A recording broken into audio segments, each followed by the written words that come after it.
el tema de disnea. Y los objetivos del aprendizaje de esta corta conversación, tengo entendido que tengo 15 minutos.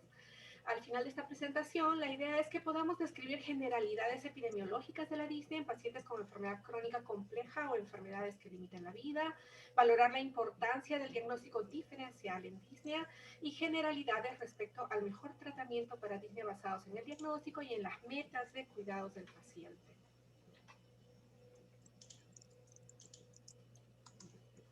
En cuanto al concepto, es una experiencia subjetiva de malestar respiratorio que consta de sensaciones cualitativamente distintas, pero no se queda solo en la intensidad.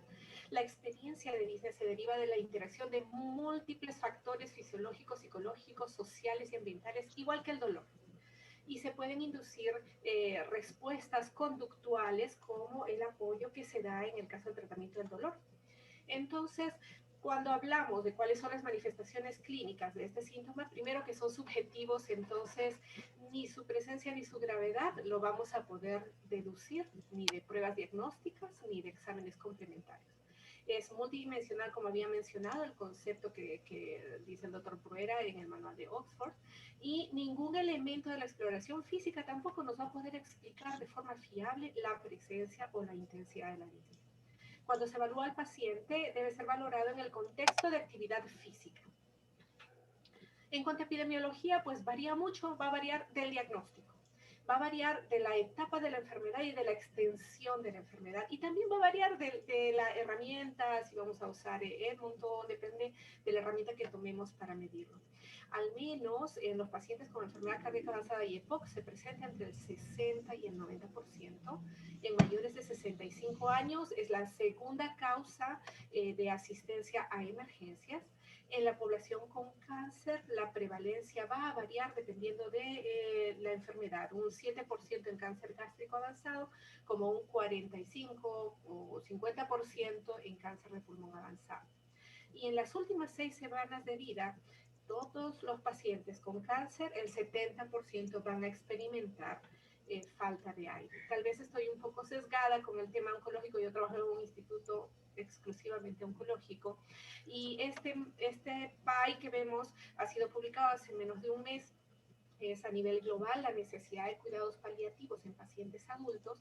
En primer lugar salió neoplasias malignas, tenemos VIH y muchas otras patologías susceptibles de padecer disnea, especialmente en el último año. Y este resumen de las 20 condiciones que ha considerado el reporte Lancet para cuidados paliativos con la doctora Stoll incluyen patologías pulmonares, oncológicas, enfermedades isquémicas, cardíacas y tuberculosis para los que somos de Latinoamérica, y en el caso de Perú, cual tenemos la prevalencia de tener la mayor cantidad de pacientes con tuberculosis multidrogoresistentes en la región.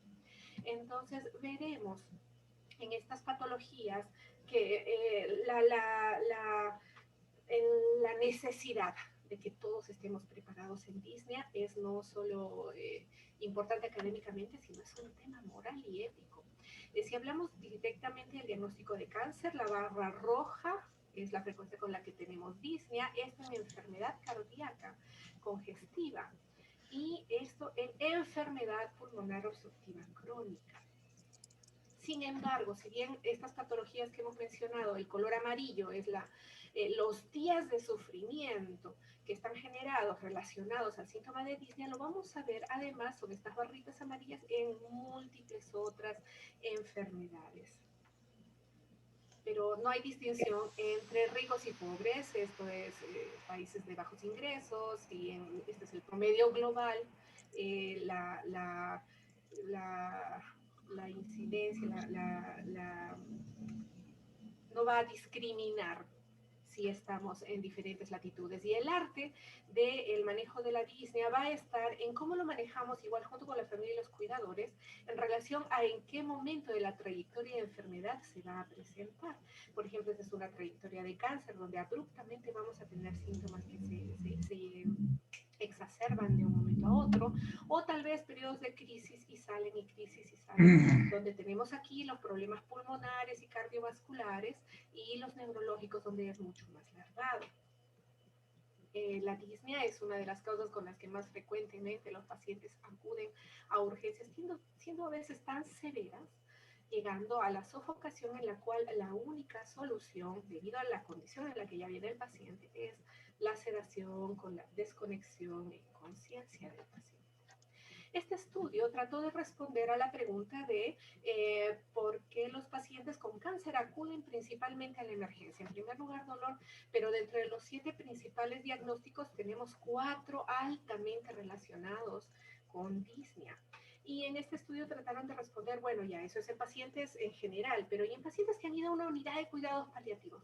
¿Será que van con menos frecuencia por determinados síntomas? Pues si un paciente que va a cuidados paliativos, esto es en Inglaterra, definitivamente la primera causa no es dolor, como en el paciente general, pero la primera razón por la cual asisten a emergencia es disnea, distrés respiratorio. Esto es en otras latitudes. Y la doctora Allende publicó, nos mostró esto en un congreso internacional sobre las urgencias en un hospital de día, en su servicio de cuidados paliativos, referente al sistema de call center. Entonces, encontraron que la principal causa en su centro, la motivo de urgencia, era control insuficiente del dolor y en segundo lugar disnea, y es muy probable, sabemos que esto se debe a la falta, al gap que tenemos del número de unidades de cuidados paliativos y tratamiento del dolor en la región, pero en segundo lugar está disnea. Entonces, cuando ya hablamos de las intervenciones para el manejo de la disnea, va a variar un poco si es que tenemos un paciente con una expectativa de años, de meses o tal vez semanas, respecto a un paciente con un pronóstico muy corto de semanas o días. Cuando estamos hablando de un paciente con un tiempo pronóstico de vida un poquito más largo, lo primero que tenemos que ver es la educación a los pacientes, a los cuidadores, a la familia, respecto a los riesgos y los beneficios de las opciones que tienen. ¿Es mejor tratado en emergencia o una familia bien entrenada lo va a controlar mejor en casa? Y sobre todo hay que tratar o identificar las posibles causas reversibles dentro de sus condiciones comórbidas. Este cuadro de aquí es específicamente en el caso de oncología, pero es bastante útil para su aplicación en cualquier otra patología. En el caso de pacientes en general, la disnea se puede presentar por múltiples razones, respiratorias, asma, derrame pleural, etcétera, nerviosas, tumores cerebrales, hemorragias, cardiovasculares, distensión abdominal, meteorismo, asitis, sobrepeso y metabólicas por diferentes razones. Pero cuando hablamos de oncología, la disnea no relacionada por cáncer, ya habíamos mencionado, ansiedad, una causa muy importante, enfermedad pulmonar, obstructiva crónica, se van a añadir las causas directamente por cáncer, cuando hay una parálisis frénica, por ejemplo, invasión pleural, derrame pericárdico, hepatomegalia, etcétera, y muy importante, síndrome de vena cava superior. En segundo lugar, la causada indirectamente por el cáncer, anemia, neumonías, embolismos pulmonares, la caquexia.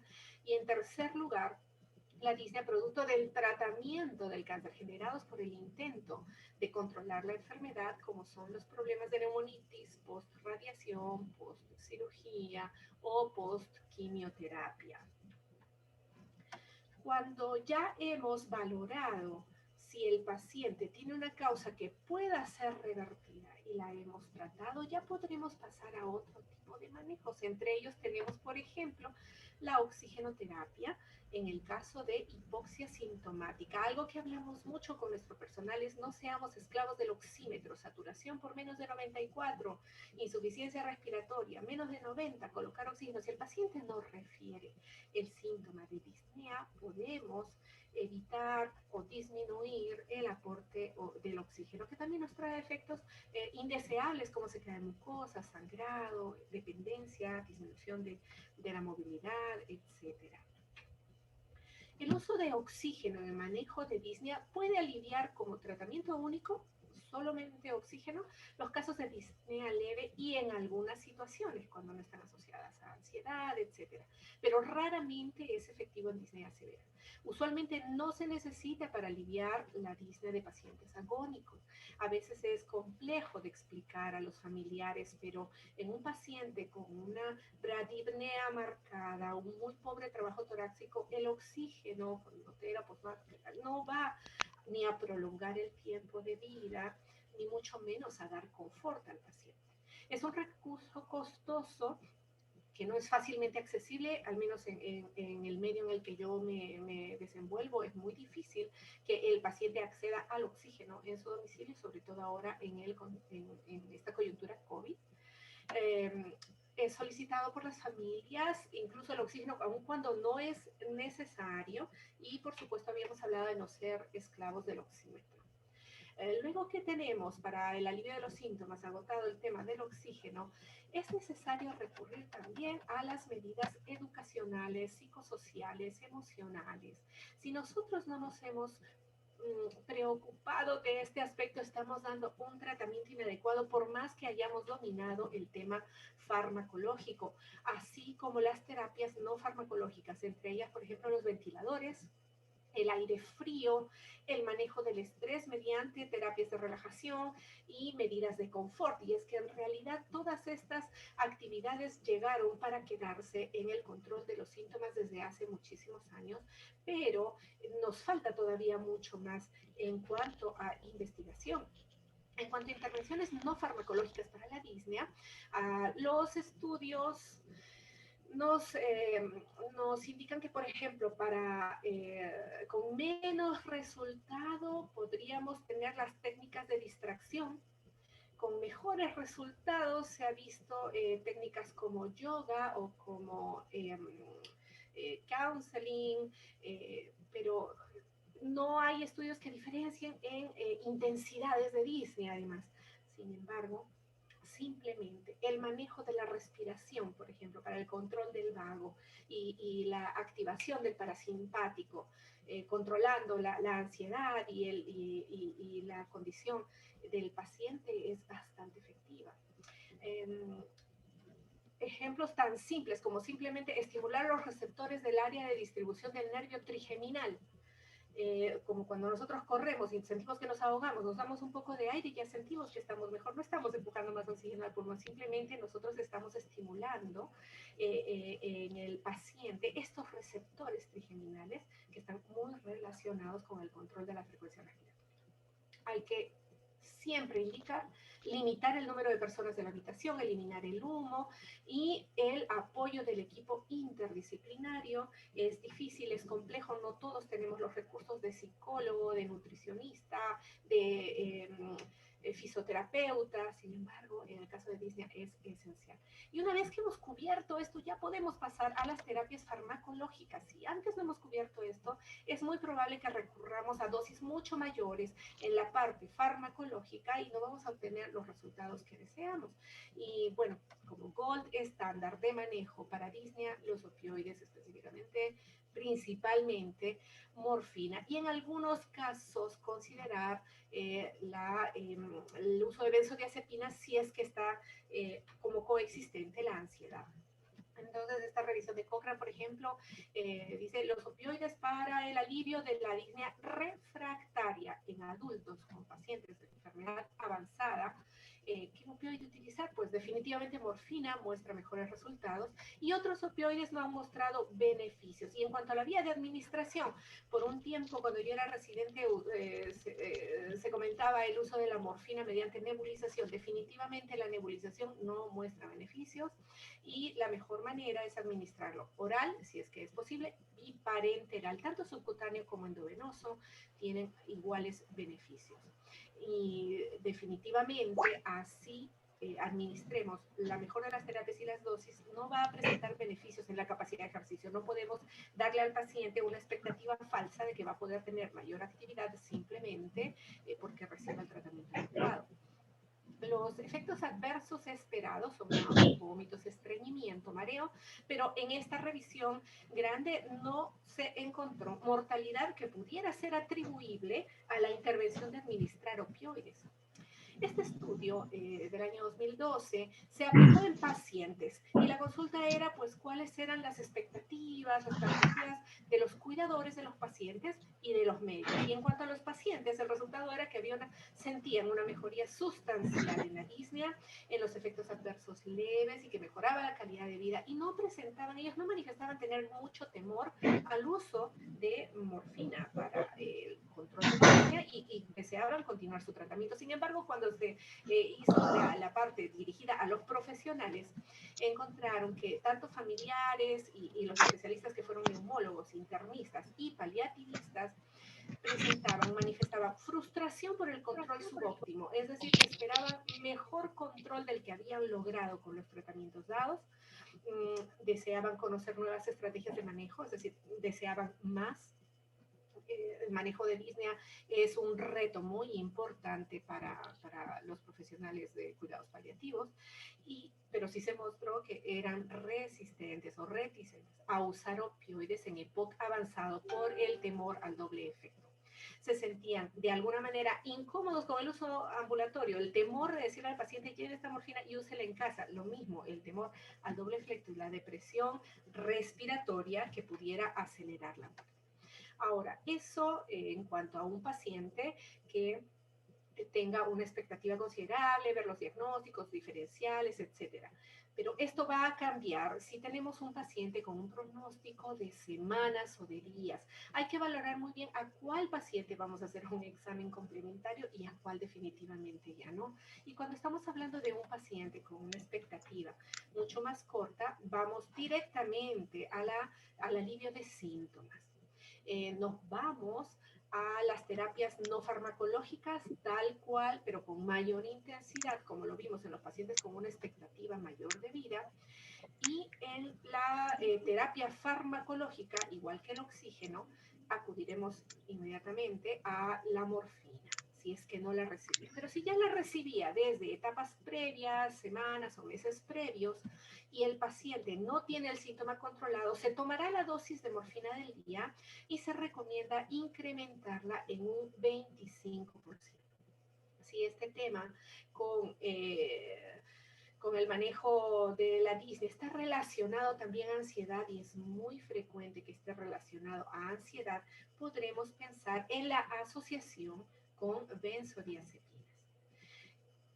Otro factor muy importante y que se ve en los pacientes que están con una expectativa corta de vida es que se encuentran a veces en hidratación porque no hay tolerancia oral o para la administración de ciertos fármacos. Sin embargo, cuando estamos ya en una condición de disnea refractaria, es importante disminuir o incluso suspender el aporte parenteral de fluidos, considerando incluso dosis bajas de diuréticos cuando el síndrome es refractario. Es verdad que estamos nosotros acostumbrados a tener el concepto de los fármacos fútiles en cuidados paliativos, no antibióticos, no corticoides y no diuréticos. Sin embargo, hay condiciones en las cuales vamos a tener que aplicar. Por ejemplo, cuando tenemos la complicación de la disnea por asma, tendremos que dar broncodilatadores y corticoides. Y si tenemos en el caso de problemas cardiovasculares, deberemos continuar probablemente con diuréticos. Y aún así, fuera de estos, me estoy quedando sin tiempo, si es que nosotros tenemos la posibilidad de mantener estas terapias, hay que ser muy discretos, pero muchas veces debemos mantener algunas dosis pequeñas. Hay que reducir obviamente las secreciones con antisecretorios. Ya habíamos hablado de los ansiolíticos, no son el tratamiento primario de disnea, solo se complementa cuando encontramos que no hemos logrado controlar la ansiedad.